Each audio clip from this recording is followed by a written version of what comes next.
एकदम से रुक गई। उसने मन में कहा, वो मेरे सामने खड़ा था। कुछ देर पहले उसकी ताकतें और मेरी ताकतें आमने सामने थीं। अग्री की आवाज आई, हाँ सही सुना तुमने। कड़क के उसके पास होने की वजह से तुम उसे महसूस नहीं कर सकती, पर वाशी तुम लोगों की ताकतों को महसूस कर सकता है। ओया, वो वहीं पर है, तुम्हारे पास, वो तुम्हारे साथ है। तुम्हें जल्द से जल्द पता करना होगा। ओया ने कुछ नहीं कहा और रेलिंग के साथ लगकर खड़ी हो गई। अग्री की आवाज आई, अतबी को किसी तरह रोकना होगा ओया। अगर वो तुम्हारे सामने है, इसका मतलब कि उसने शुरू से लेकर अभी तक तुम पर नजर बनाए रखी थी। ओया, उसे ढूंढो किसी भी कीमत पर। ओया सिर झुकाकर खड़ी हो गई। उसने कोई जवाब नहीं दिया। अग्री की आवाज आई, ओया तुम सुन रही हो ना? ओया सुन रही हो ना तुम कि मैंने क्या कहा? ओया ने अपना हाथ चेहरे के आगे लाकर हवा में हिलाया और अग्री की आवाज आना बंद हो गई। ओया की सांसें काफी भारी हो चुकी थी। वो हाँफ रही थी। जब उसमें खड़े रहने की ताकत नहीं बची तो वो रेलिंग को पकड़कर स्टेयर्स के ऊपर बैठ गई। उसने मन में कहा, तो तुम इतने टाइम से मेरे सामने थे, मेरे ऊपर नजर बनाए हुए थे, मुझे देख रहे थे, पर एक बार भी मेरे सामने नहीं आए। अतभी क्यों, आखिर क्यों मुझे मजबूर कर रहे हो तुम? इतना कहकर उसने अपना सिर अपने हाथों में टिका दिया। उसने खुद से कहा, तुम्हें सामने आना ही होगा अतभी, चाहे जो हो जाए। बहुत हुआ, अब बस, you have to come out. इतना कहकर उसने एक गहरी सांस ली और फिर उठ खड़ी हुई। उसने टाइम देखा और फिर तेजी से स्टेयर से नीचे उतर गई। सारांश और समर्थ कमरे में पहुंचे। कमरा काफी बिखरा हुआ था। कपड़े, किताबें, गेम्स, सब कुछ अस्त व्यस्त था। सारांश ने एक गहरी सांस ली और फिर कहा, तुमसे कहीं ज्यादा बेहतर तरीके से जानवर रहते हैं। समर्थ ने कपड़े उठाते हुए कहा, टाइम नहीं मिलता सफाई करने का। सारांश ने कमरे में घूमते हुए कहा, हाँ, दुनिया के सारे काम तुम्हें ही तो करने होते हैं। समर्थ ने एक गहरी सांस ली और फिर कपड़ों को दोबारा जमीन पर फेंकते हुए कहा, तू मेरी सास है क्या, जो सफाई ना करने के ताने दे रही है? हम कुछ ढूंढने आए हैं, पहले वो काम कर ले। समर्थ ने इतना कहकर बेड की तरफ देखा और फिर कहा, मैं यहां से शुरू करता हूं, तू वहां उस तरफ कबर्ड वाली साइड से शुरू कर। सारांश ने कबर्ड वाली साइड को देखा और फिर कहा, ओके कूल। और इतना कहकर वो जल्दी कबर्ड की तरफ बढ़ गया। उसने कबर्ड को खोलना चाहा, पर कबर्ड बंद थी। सारांश ने कहा, ही लॉक्ड इट। समर्थ ने कमर पर हाथ रखकर कहा, डैम इट। सारांश ने कुछ सोचा और फिर कहा, हेयर पिन है? समर्थ ने उसे घूरा और फिर कहा, मैं तुझे लड़की लगता हूं? क्या बकवास बातें कर रहा है तू? सारांश ने कहा, मेरा मतलब हेयर पिन जैसा कुछ है, शार्प।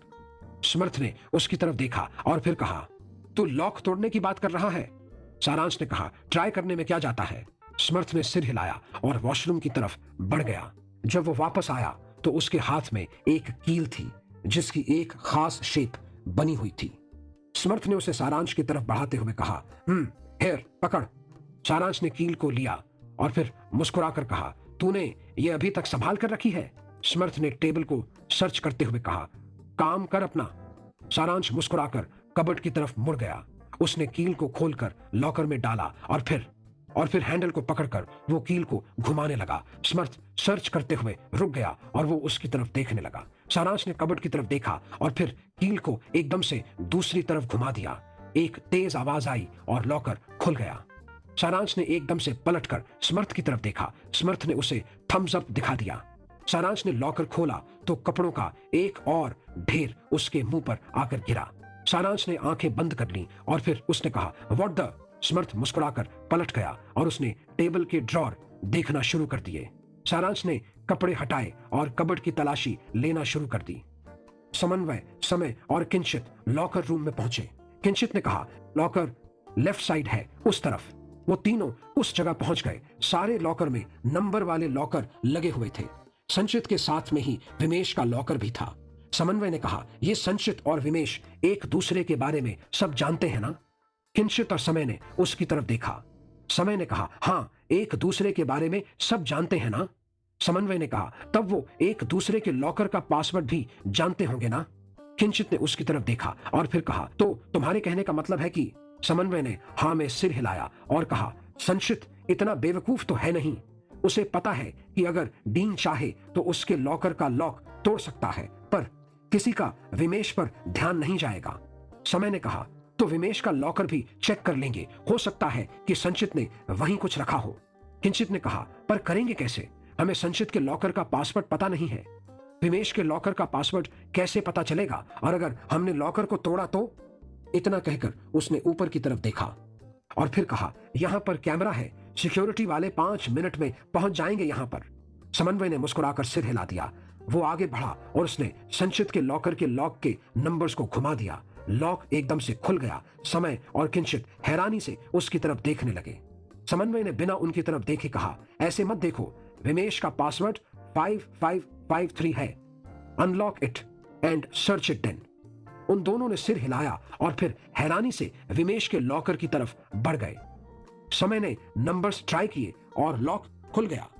किंचित ने हैरानी से समन्वय की तरफ देखा जो संचित का लॉकर सर्च कर रहा था। समय ने कहा, इसे सारी चीजें पता कैसे चल जाती हैं? इतना कहकर उसने विमेश का लॉकर खोला तो उसमें सारी अश्लील मैगजीन भरी पड़ी थी। समय ने सिर हिलाया और कहा, यह लड़का कभी नहीं सुधरेगा। इतना कहकर उसने मैगजीन निकालकर किंचित के हाथ में पकड़ा दी। समन्वय ने सब सर्च करने के बाद कहा, यहां पर कुछ नहीं है, सिर्फ उसकी किताबें और बाकी का सामान। समय ने कहा, विमेश के लॉकर में सिर्फ ये बकवास मैगजीन है और बाकी कुछ नहीं। समन्वय ने लॉकर से सिर टिकाकर कहा, इसका मतलब संचित ने यहां पर कुछ नहीं रखा है, कोई प्रूफ नहीं। हमें वो प्रूफ कहीं और जाकर ढूंढना होगा। समय ने कहा, पर उसने वो प्रूफ रखा कहां होगा? अगर वो यहां पर भी नहीं है और कमरे में नहीं है तो फिर कहां पर है? समन्वय ने कहा, पता नहीं, पर हमें ढूंढना ही होगा, तभी हम संचित को आसानी से ट्रैप कर सकते हैं। तभी पीछे से निक की आवाज आई, What do you want? Why do you want to trap संचित? सब हैरान होकर पीछे की तरफ पलट गए। निक उनके ठीक पीछे खड़ी थी। समय ने हैरानी से देखा और फिर कहा, निक, तुम यहां पर क्या कर रही हो? निक ने उनके पास आते हुए कहा, यह सवाल तो मुझे तुमसे करना चाहिए। जहां तक मुझे पता है तुम दोनों का लॉकर 3rd रो में है और किंचित का 10th में। फिर तुम लोग यहां पर क्या कर रहे हो? और इतना कहकर उसने उन लोगों के पीछे की तरफ देखा और फिर कहा, संचित और विमेश का लॉकर तुमने कैसे खोला? तुम लोग कर क्या रहे हो? समय ने कहा, निक, हम सब बाद में समझाते हैं, इस वक्त टाइम नहीं है। समन्वय निक की तरफ देख रहा था। उसे याद आ रहा था जब उसने निक को एकेडमी के बाहर देखा था। उसकी मुट्ठियां भींच गईं। निक ने कहा, नहीं, मुझे अभी समझना है, तुम लोग क्या कर रहे हो और ये समन्वय क्या कर रहा था? तुम लोग संचित को ट्रैप करने की बातें कर रहे थे। किंचित ने कहा, निक, ऐसा कुछ भी नहीं है जैसा तुम सोच रही हो। निक ने चिढ़कर कहा, oh you just shut up, I am not talking to you. इतना कहकर उसने समय की तरफ देखा और फिर कहा, बताओ मुझे क्या चल रहा है? समन्वय ने गहरी सांस ली और फिर कहा, हमारे पास टाइम नहीं है वेस्ट करने का, हमें काफी इंपॉर्टेंट काम करने हैं। इतना कहकर उसने समय और किंचित से कहा, चलो यहां से। इतना कहकर वो आगे बढ़ा ही था कि निक उसके आगे आ गई। निक ने कहा, अगर तुमने मेरे सवालों का जवाब नहीं दिया तो मैं तुम्हारी कंप्लेंट कर दूंगी। समन्वय ने उसे घूरा और फिर एक कदम आगे आकर कहा, तुम्हें जो करना है वो करो, कंप्लेंट करने के लिए हमारे लिए भी बहुत कुछ है। You just wait and watch. इतना कहकर वो जाने लगा कि निक ने उसकी बाजू पकड़कर कहा, हाउ डेयर यू। समन्वय ने एकदम से बाजू घुमाई और निक को पकड़कर लॉकर्स के साथ झटके के साथ लगा दिया। निक ने चौंक कर समन्वय की तरफ देखा जो उसके कंधे पकड़कर बिल्कुल उसके करीब खड़ा था। ओया भागते हुए थिएटर क्लब पहुंच गई। उसने इधर उधर देखा पर उसे संचित कहीं दिखाई नहीं दिया। वो उसे ढूंढते हुए पूरे क्लब में ढूंढ रही थी। हालांकि थिएटर क्लब यूनिवर्सिटी की बिल्डिंग के अंदर ही था, पर एक बड़े से ग्राउंड की तरह था। बीच में एक स्टेज था और बैठने के लिए स्टेयर्स बनाई गई थीं जो गोल स्टेज के चारों तरफ थीं। काफी सारे स्टूडेंट्स वहां पर थे। ओया ने अपने घुटनों पर हाथ रखकर कहा, हाश, अगर मैं अपनी पावर्स का इस्तेमाल करती तो झटके में सारी सिचुएशन सॉल्व हो जाती है, पर मुझे पावर का इस्तेमाल करके किसी के फालतू के सवालों का जवाब नहीं देना। सबकी अटेंशन मेरी तरफ आ जाएगी। क्या, कब, कैसे और क्यों किया? आइश, संचित, वेयर आर यू? इतना कहकर उसने दोबारा सब तरफ देखा पर संचित कहीं नहीं दिखा। तभी उसे कुछ महसूस हुआ और उसने एकदम से पीछे की तरफ देखा। संचित बाहर की तरफ जा रहा था। ओया ने आंखें बंद करके कहा, और इतना कहकर उसने आंखें खोली और संचित के पीछे भागी। संचित फोन पर बात करते हुए आगे आगे स्टेयर से नीचे उतर रहा था और ओया उसके पीछे थी। संचित नीचे ग्राउंड में पहुंच गया। तभी संचित को आवाज सुनाई दी, संचित। संचित ने पीछे पलट कर देखा तो ओया उसी की तरफ आ रही थी। संचित ने हैरानी से कहा, अब इसे क्या चाहिए? तभी किसी ने पीछे से उसके कंधे पर हाथ रखा। संचित पीछे पलटा तो एक जोरदार पंच उसके मुंह पर पड़ा। संचित मुंह के बल जा गिरा। स्टेयर से नीचे उतरती हुई ओया चौंक कर रुक गई। संचित के गिरते ही एक लंबा चौड़ा सा आदमी सामने आया। उसने ओया की तरफ देखा। उसके साथ करीब 12-13 लोग और थे। ओया ने कहा, अबे तेरी तो। इतना कहकर वो आगे बढ़ी, पर उसने सोचा, ओया ये यूनिवर्सिटी है। इतना सोचकर वो रुक गई। उस आदमी ने संचित की तरफ देखा और फिर कहा था ना, टाइम से पैसा नहीं लौटाया तो तुझे छोड़ेगा नहीं मैं। पर तेरे भेजे में बात नहीं घुसी। संचित को बुरी तरह से लगी थी। वो उठने की हालत में नहीं था। उस आदमी ने अपने पीछे खड़े आदमी की तरफ देखा। उस आदमी ने सिर हिलाया और संचित की तलाशी लेने लगा। उसने एक जेब से संचित का फोन निकाल लिया। फिर उसने वो फोन उस मारने वाले आदमी के हाथ में दे दिया। उस आदमी ने फोन लेकर संचित की तरफ देखा और फिर कहा, तू नहीं तो यही सही, डीन इस फोन का बहुत बड़ा सा प्राइस देगा मेरे को। इतना कहकर वो जाने लगा कि तभी संचित ने उसका पैर पकड़ लिया। वो आदमी मुस्कुरा दिया और फिर उसने एक जोरदार किक संचित के चेहरे पर दे मारी। संचित दूसरी तरफ पलट गया। उस आदमी ने ओया की तरफ देखा और फिर मुस्कुराकर अपने आदमियों को लेकर चला गया। ओया ने संचित की तरफ देखा और फिर एकदम से उसके पास आई। उसने संचित के पास बैठकर कहा, संचित आर यू ओके? संचित ने कोई जवाब नहीं दिया। ओया ने संचित को पलटा और वो चौंक उठी। उसने उन जाते हुए आदमियों की तरफ देखा और फिर कहा, तो वो प्रूफ फोन में है, पर फोन तो वो ले गए। इतना कहकर उसने संचित की तरफ देखा जो अध बेहोशी की हालत में था। उसने अपना फोन निकाला और फिर एक नंबर डायल करके कहा, हेलो एम्बुलेंस जी, मैं बीबीएन यूनिवर्सिटी से बोल रही हूँ। यहाँ पर एक स्टूडेंट बहुत बुरी तरह से घायल है, प्लीज जल्दी आ जाइए। स्टूडेंट पिछले गेट के स्टेयर्स के नीचे डॉर्मेट्री के बाहर वाले ग्राउंड में है। इतना कहकर उसने फोन काट दिया।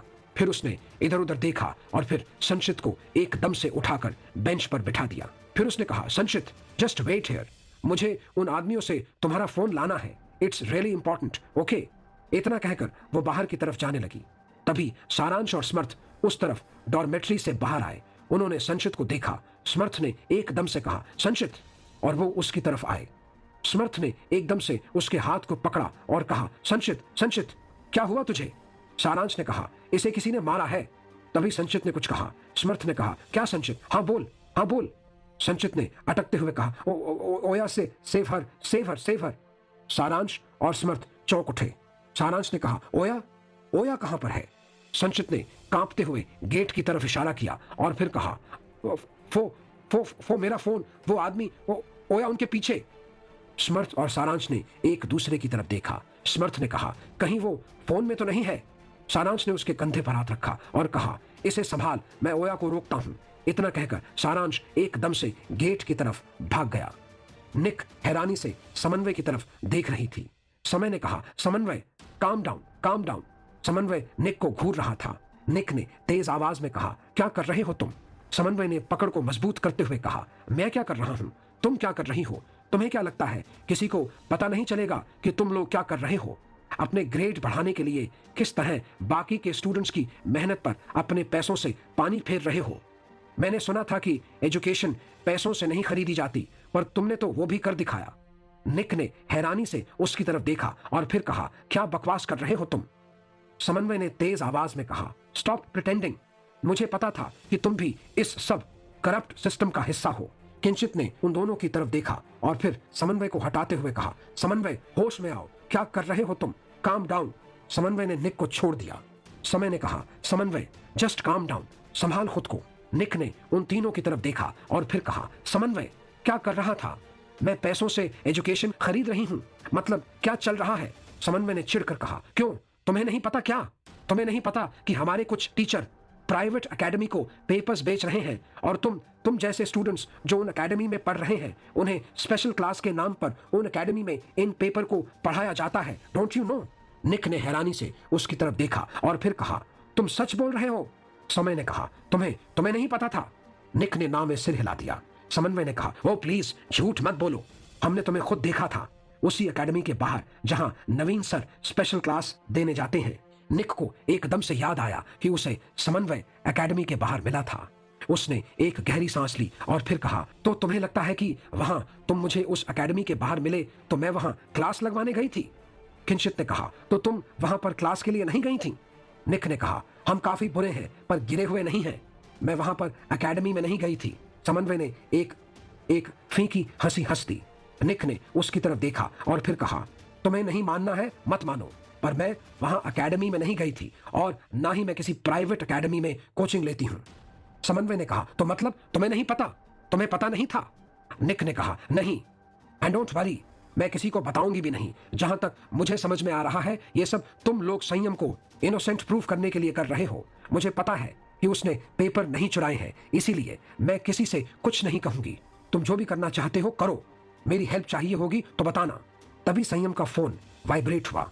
उसने मैसेज पढ़ा तो चौंक उठा। उसने समन्वय की तरफ देखा। समन्वय ने कहा, क्या हुआ? समय ने कहा, अमे का मैसेज है, संचित उसे हॉस्पिटल ले जा रहे हैं। सब चौंक उठे। ओया भागती हुई बाहर आई। उसने उन सारे आदमियों को एक कार की तरफ बढ़ते हुए देखा। वो आदमी एक कार में बैठे और एक तरफ चले गए। ओया ने एक टैक्सी को आते देखा और फिर वो जोर से चिल्लाई, टैक्सी! टैक्सी रुक गई। ओया एकदम से बैठ गई और उसने इशारा करते हुए कहा, भैया उस काली कार का पीछा करिए जल्दी। तब तक सारांश भी बाहर आ चुका था। उसने ओया को टैक्सी में बैठते हुए देखा।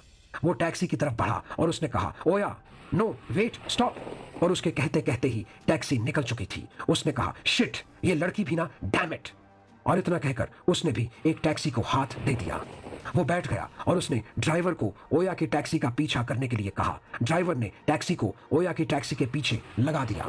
आगे क्या मोड़ लेगी ये कहानी जानने के लिए अगले भाग का इंतजार करें।